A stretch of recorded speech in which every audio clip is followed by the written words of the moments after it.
फूल मुरझाएगा, कमल मुरझाएगा। महागठबंधन आगे भी रहेगा और हम आगे भी जीतेंगे।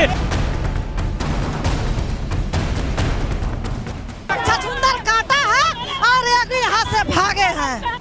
गोरखपुर और फूलपुर में बीजेपी की हार के बाद यूपी में ये नारे लगे थे। मोदी विरोधी मानने लगे थे कि बीजेपी के विजय रथ को रोकने के लिए एक मजबूत गठबंधन की नींव पड़ गई है।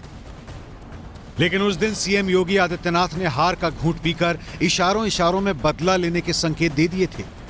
आत्मविश्वास में रहने की बजाय हम लोग इन सब दोनों चुनाव एक सबक हैं और इसकी समीक्षा आवश्यक है, जिससे भविष्य में हम लोग बेहतर प्रदर्शन कर सकें। सपा बसपा का जो यह राजनीतिक सौदेबाजी, इसके बारे में हम लोग अपनी पूरी रणनीति तैयार करेंगे। यूपी की फिजाओं में जब बीजेपी विरोधी नारों की गूंज सुनाई दे रही थी तो इस गूंज में सबसे ज्यादा कोई विचलित था तो वो थे गोरखपुर सीट से अपराजय रहे सीएम योगी आदित्यनाथ और हर चुनाव की चाल में विरोधियों को मात देने वाले बीजेपी के अध्यक्ष अमित शाह। जीत की इच्छा को प्रबल करने के लिए, विरोधियों की शह को मात में बदलने के लिए बीजेपी अध्यक्ष अमित शाह ने सबसे पहले बीजेपी में असंतोष की हर आवाज को शांत करने के लिए रणनीति पर काम करना शुरू कर दिया। देश में जितने चुनाव हुए लगातार बीजेपी ने अपनी स्थिति को बेहतर किया है, अपने जन समर्थन को बढ़ाया है। जीत के भी बहुत सारे कारण होते हैं, हार के भी बहुत कारण होते हैं। साथियों के साथ बैठकर इसकी चिंता करेंगे। सबसे पहले सीएम योगी आदित्यनाथ से हार की वजहों को विश्लेषण करके शुरू कर दी एसपी बीएसपी गठबंधन की गांठ खोलने की तैयारी। मौके पर चौका मारना और अफसर को विरोधियों के मनोबल को तोड़ने के लिए इस्तेमाल करने की कला बीजेपी बखूबी जानती है।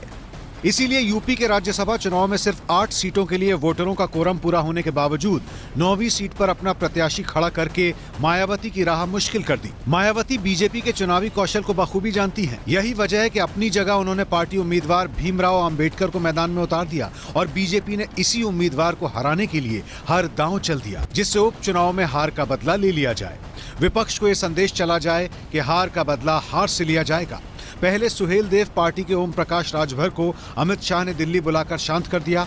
अपना दल की अनुप्रिया पटेल को भी रणनीति रूप से काम करने का मंत्र दे दिया गया।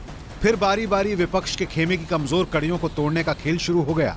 आदेश का पालन करने जा रहा है। आपको लग रहा है कि महाराज जी तो बीजेपी को कहेंगे, तो ये माना जाए कि आप बीजेपी को वोट दे रहे हैं? जो महाराज जी कहेंगे उसका पालन करेंगे। अभी मैं जा रहा हूँ महाराज जी से। आप स्वयं होशियार हैं, महाराज जी किसके लिए कहेंगे, क्या कहेंगे। मैं महाराज जी से आशीर्वाद लेने जा रहा हूँ। इस माननीय सदस्य इस सदन के हैं जो महाराज जी की 1 साल के कार्यशैली से अति प्रसन्न है और उनकी कार्यशैली को देखते हुए उनके हाथों को और मजबूत करते हुए 9 के 9 प्रत्याशियों को चुनाव जिताने जा रहे हैं। जिस निषाद पार्टी ने गोरखपुर और फूलपुर में बीजेपी को हराने में भूमिका निभाई थी, उसी निषाद पार्टी के विजय मिश्रा को बीजेपी ने अपने 9वें उम्मीदवार अनिल अग्रवाल की जीत के लिए वोट करवा दिया।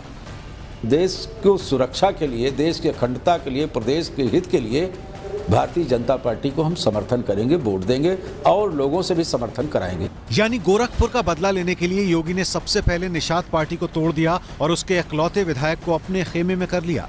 विजय मिश्रा योगी कैंप में इतनी आसानी से इसलिए भी चले गए क्योंकि विधानसभा चुनाव के वक्त अखिलेश ने इनका टिकट काट दिया था। हाल ही में बीजेपी में शामिल हुए नरेश अग्रवाल के बेटे नितिन अग्रवाल ने भी बीजेपी को वोट दिया। विचारधारा भारतीय जनता पार्टी की ही रही और मैं तो यही कहूँगा कि माननीय मोदी जी और माननीय योगी जी के नेतृत्व में आगे आने वाले चुनाव में भारतीय जनता पार्टी की एक बार फिर से पूर्ण बहुमत की सरकार बनेगी। बीएसपी के विधायक अनिल सिंह ने भी बीजेपी को अंतरात्मा की आवाज पर वोट देने का ऐलान करके अम्बेडकर की मुश्किलें बढ़ा दी हैं। देखिए ऐसा है, मैंने वोट डालकर लालजी वर्मा को दिखा दिया है, वो आपको बताएंगे किसको वोट दिया और महाराज जी के साथ है। तो आपने बीजेपी को वोट किया है? महाराज जी के साथ हैं और वोट दिखा लिया। अब जब गलती कल होगी अंतरात्मा की आवाज, ऐसा क्या लगा आपको कि बीजेपी को वोट करना चाहिए? भाई हमको अच्छा लगा, हमने दिया। बीजेपी की रणनीति में निर्दलीय विधायक राजा भैया का भी अहम रोल है क्योंकि मायावती के पोटा सोटा उन्हें आज भी याद है।